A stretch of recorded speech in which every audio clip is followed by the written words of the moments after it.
Alright guys, welcome back to the Interceptor. Today we're here with another war video. This is going to be Alliance War Season 22, War 4 against Alonus baia, or SENSU as they're well known. And we're going to be taking Path 1 in Section 1. We're going to be taking Mixmaster, Power Snack, and then we're going to go over to Path 3 and then end with these two minis on the left side. We also have, for the first time ever, a boss other than Thing or Doom. We have Sasquatch at rank 3. So we do have a rank 3 torch in my BG, as he just got it at the beginning of this season. So he's been using torch every war. But yeah, he's going to be taking that. And we have the team of Magic, Warlock, and Quake, who all have their fair share of fights in this war. Alright. So let's go up to Section 1. We're going to be going over to Path 1, and we have this Voodoo. So I did make it so that in this fight, all of my Quake fights are sped up ×2, and also one of my Magic fights too, because it was a boring one.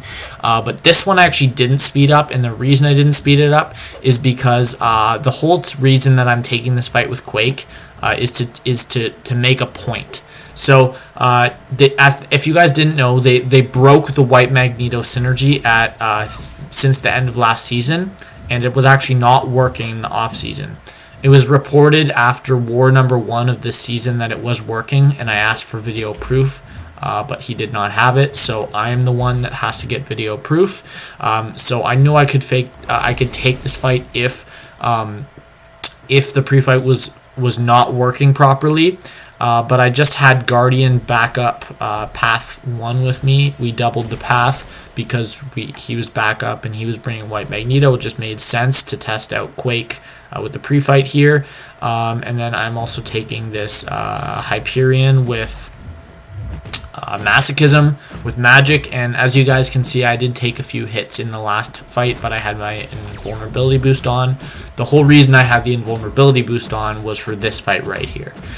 So there's a little bit of a unique matchup with Magic versus anyone on this node, and that's the fact that the power locks are not guaranteed. So if you throw a special 2, like right here, I threw a special 2 while Masochism was active, and he shrugged off the first one. It got purified, and then the second one landed. But there's only an 85% chance that each hit is going to inflict a power lock.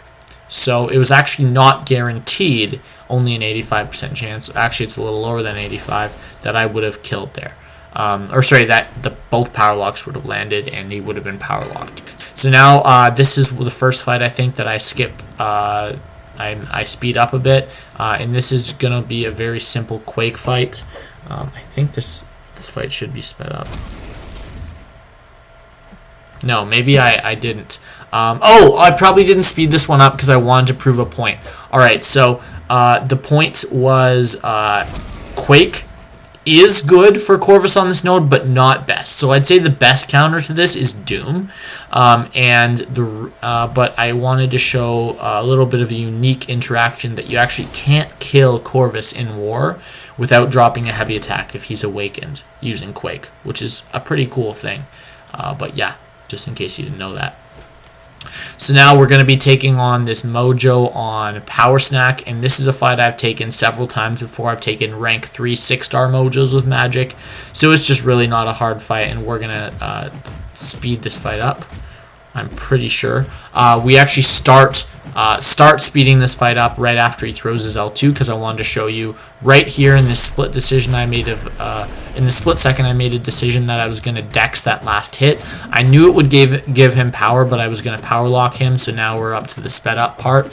But now it's just a very simple power lock fight, and the reason I chose to use dexterity is I wanted him to get more power because I knew he was at no power, and I also knew that I would have limbo because my Magic Sig 200, which means a 75% chance at 2 bars of power to activate limbo, and I was at 1.9 bars, so it was very, very safe there to evade the last hit. Now we're going to go into Mixmaster Korg. You guys have seen me take this fight 4 times before. This is going to be my 5th time, and it's just a very simple parry style Quake. So I had Guardian come in and drop the White Magneto pre-fight for me. Actually, funny thing, I actually had an Omega Red plan for this fight, and if the pre-fight had not worked properly against Voodoo, we were going to use Omega Red here. But if the pre-fight is working, Quake is the best option. So we're just going to speed this fight up, but I'm just doing this as a normal parry-style Quaking fight. Very safe fight. If he decides to throw a heavy while you're in the corner, you can always dex it and then block the next chance you get. But that's really the only way you can mess up in this fight. It's a very safe parry-style fight. If you guys want to see the full video of me taking a video like this guy at full speed, I do have a bunch of other videos where I've taken this, so you guys can go watch one of those. I'll be on my channel. If there's a Korg on like the thumbnail relatively early, it's probably on this node. So there you go.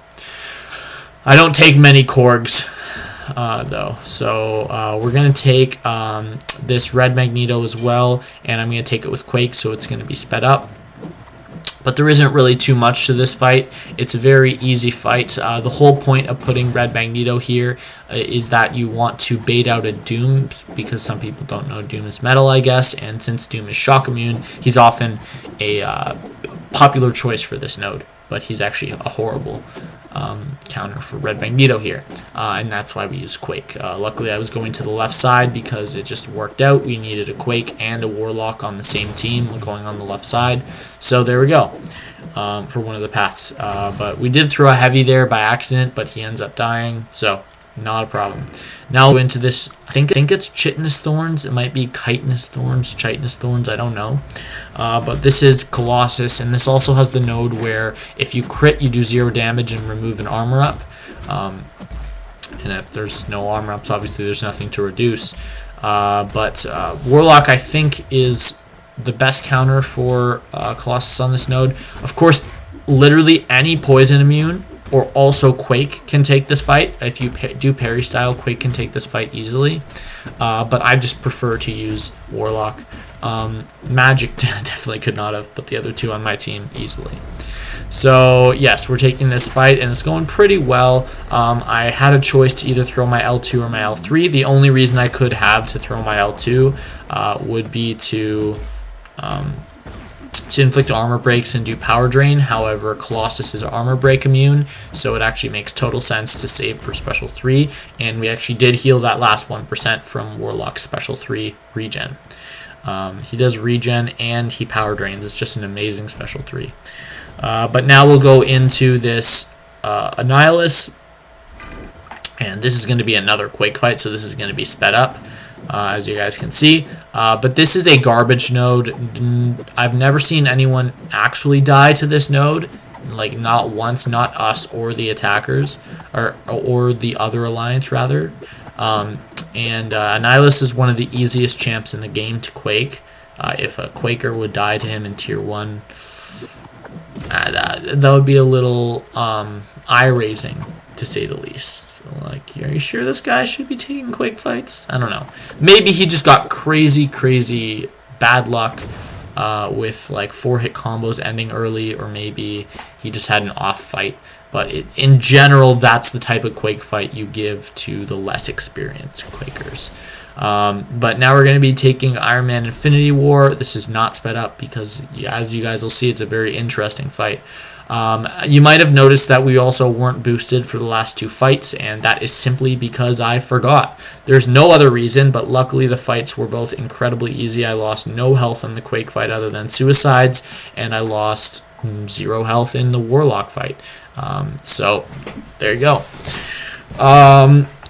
Iron Man Infinity War on this node's a little interesting, just because you don't get power in this node.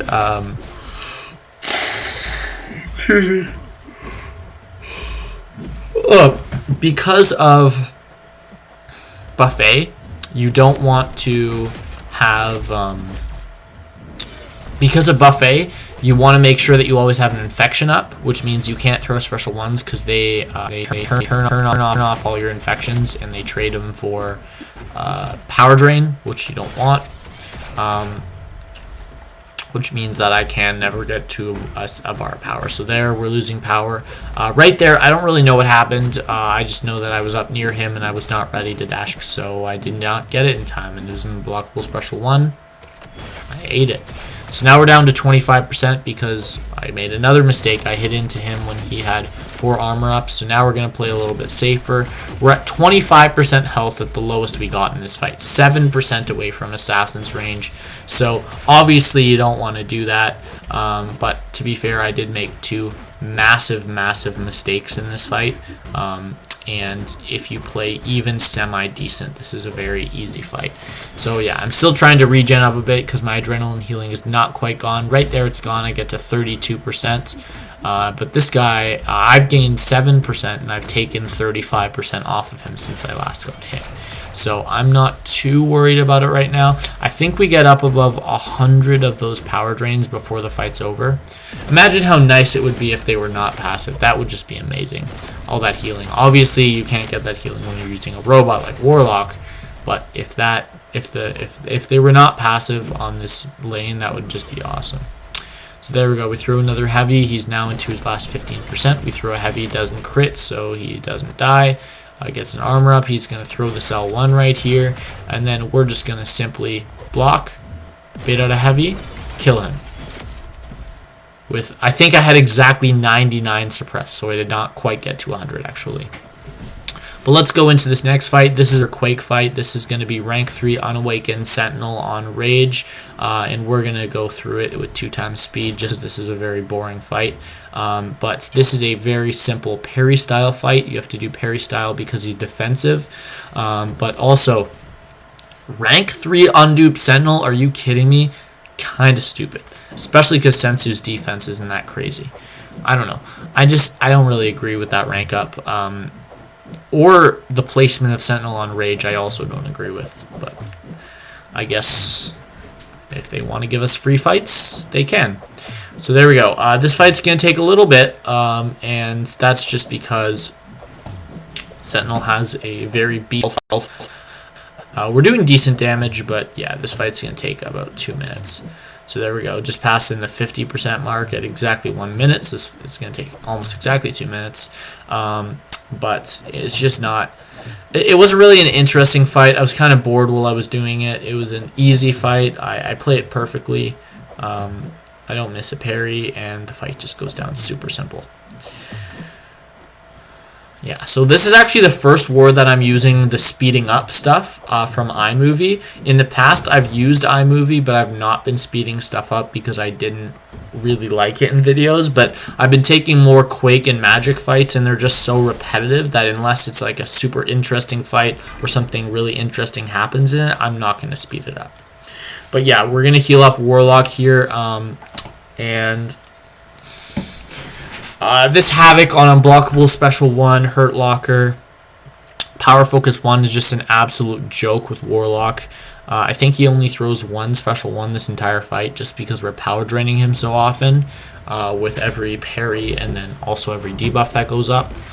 But yeah, it's just a very, very easy fight. So we are also on point with our reparries today, I should say, because we also did very, very well with those in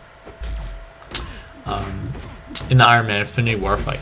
I don't think we missed any reparries. So we're going to chuck off an L2, and he's at 70% here, and it's going to bring him down to about 55.